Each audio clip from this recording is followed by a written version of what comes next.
Pourquoi vos athlètes échouent dans la tête avant même d'avoir raté concrètement sur le terrain? Salut, je m'appelle Nathan Delacoste, je suis préparateur mental, formateur en coaching mental pour les entraîneurs, et je vais vous montrer dans cette vidéo comment en finir avec ces échecs quand ça n'a même pas encore commencé.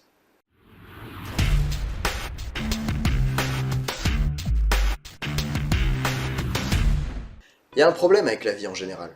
Tout est duel. Il fait chaud, il fait froid, il fait jour, il fait nuit. Il y a le mal dans Star Wars, et puis il y a le bien. Tout est duel. D'ailleurs, il y a aussi rater et réussir, n'est-ce pas? Gagner et perdre.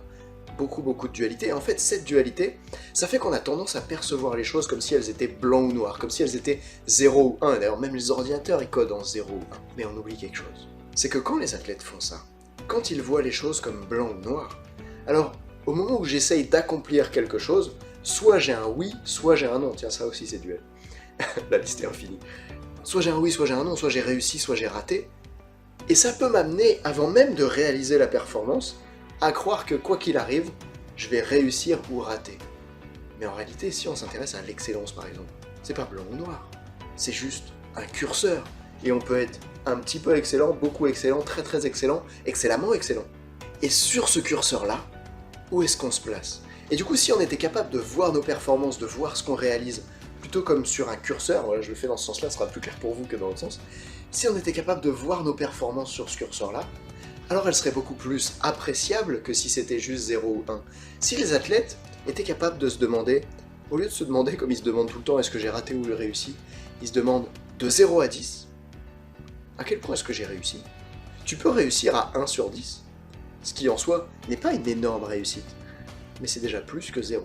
Et vous savez quoi, ça, dans le freestyle, dans le sport que je pratique moi, que ce soit en snowboard freestyle, en wakeboard freestyle, et d'autres sports comme ça, on va dire, où il faut réaliser des figures, c'est hyper important d'être capable de voir le monde comme ça.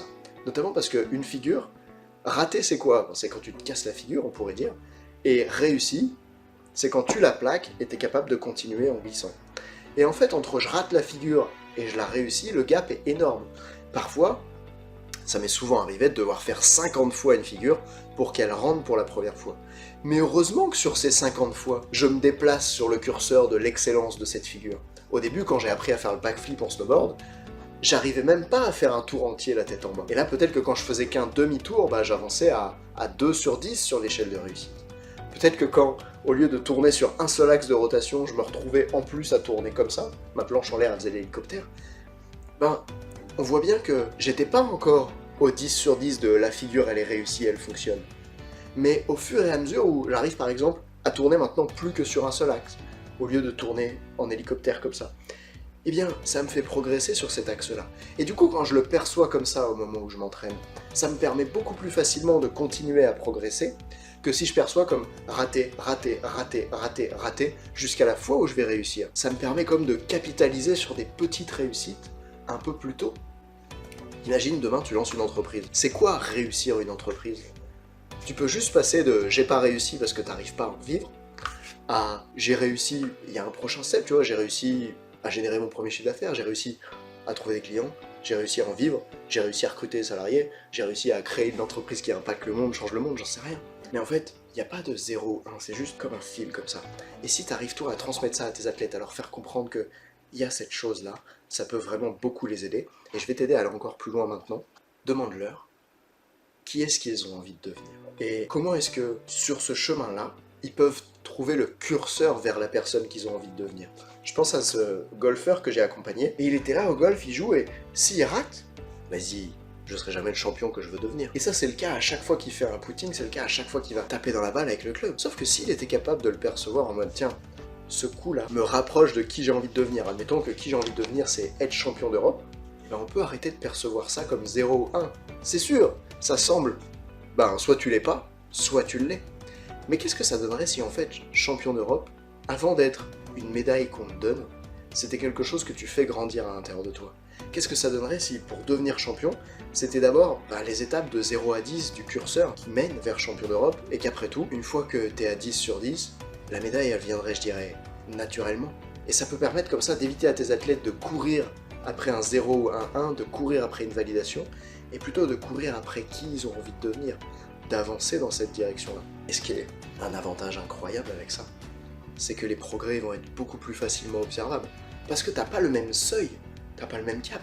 Pour obtenir le titre de champion d'Europe, bah déjà il n'y a qu'une place sur le podium, quel que soit le sport normalement, et en plus, il va falloir arriver à cette place-là un certain jour pour que ça dise que tu as le truc. Alors que tout le reste de l'année, tu pourrais te voir progresser sur le niveau de qu'est-ce que c'est devenir un champion d'Europe. Voilà ce que j'avais envie de te transmettre. Maintenant, je te laisse mettre en place ça à l'entraînement. Observe les athlètes autour de toi, demande-toi qui perçoit l'échec et la réussite comme un 0 ou un 1, et demande-le aussi pour toi. Par exemple, moi souvent quand j'allais en formation, une erreur que je faisais, c'était quand on me disait un truc, je disais « Ah ouais mais ça je le sais déjà ». Mais en fait la question c'est pas est-ce que je le sais déjà de 0 ou 1, la question c'est ce truc que je sais déjà, à quel point est-ce que je l'applique de 0 à 10. Et quand je me demande à quel point est-ce que je l'applique, bah ça peut m'amener à me rendre compte que des choses que je sais déjà, en fait, je les applique pas vraiment. Et peut-être que toi, t'as déjà suivi des formations en tant qu'entraîneur qui t'ont appris des choses intéressantes, je te le souhaite. À quel point est-ce que tu passes à l'action pour faire ça? Parce que moi, j'accompagne un groupe d'entraîneurs qui, eux, comme ils rejoignent cette formation et qu'ils se retrouvent toutes les semaines pour avancer ensemble, non seulement il y a des choses qu'ils savent, et ils vont découvrir bien sûr des choses nouvelles, mais en plus les choses qu'ils savent, ils vont devoir les mettre en œuvre parce qu'ils sont engagés par le groupe à faire ça. D'ailleurs, si tu as envie de voir la vidéo que j'ai créée sur l'environnement et l'impact de l'environnement social sur la motivation, tu peux cliquer juste là ou là, je sais plus, pour accéder à la vidéo. Et je te retrouve très rapidement dans une prochaine